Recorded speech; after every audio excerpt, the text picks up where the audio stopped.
Изборот на државен обвинител треба да биде заснован на квалитет, а не на подобност, реагира обвинителката Ленче Ристовска. Откако премиерот рече дека не е во игра, пред позитивните мислења за четворицата кандидати да бидат разгледани на седница на влада.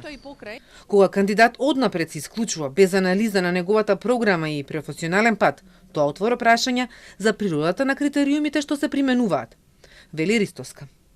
Професионалците во системот мора да знаат дека нивниот труд и стручност се единствената валута што треба да одлучува. Во спротивно, ризикуваме да испратиме порака дека без разлика на компетентноста, подобноста е примерна, а тоа не е патот по кој треба да се движи едно демократско општество. Премиерот во вчерашното интервју на Канал 5 рече дека владата се уште го нема добиено записникот од Советот на јавните обвинители и ќе се произнесе откако ќе го добие, но за Ристовска беше дециден. Да зборуваме, знаете, врз основа на документи и на факти треба да зборуваме, сепак сум председател на влада сега, не можам да изнесувам своји лични ставови. Да ги добиеме записниците и тогаш ќе излезе. Еве поинаку да го формулирам прашање. Дали сите се во игра, вклучително и Ленче Ристовска? Апсолутно не се сите во игра и мојот став поврзано со тоа име е апсолутно дека тоа име не е во игра.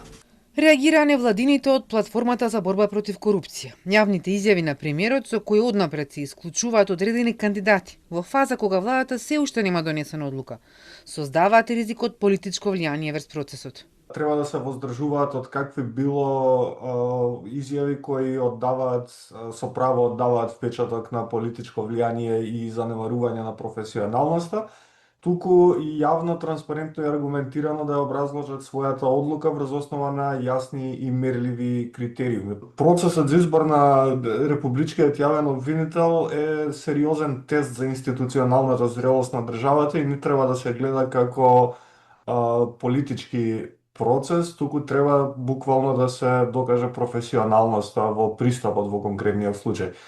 Советот на јавни обвинители вчера ги комплетираше мислењата за четворицата кандидати кои добија зелено светло и ги испрати до владата, која понатаму треба да избере еден кандидат кој ќе оди пред претениците. Филтерот на Советот за прв пат го минаа четворица кандидати. Веде обвинителката Анита Тополова Исајловска, обвинителките Лидија Раичевиќ и Ленче Ристовска и судијата од Кривичниот суд Ненад Савески. За екс-председателот на Кривичен Владимир Панчевски оценија дека не ги исполнува условите.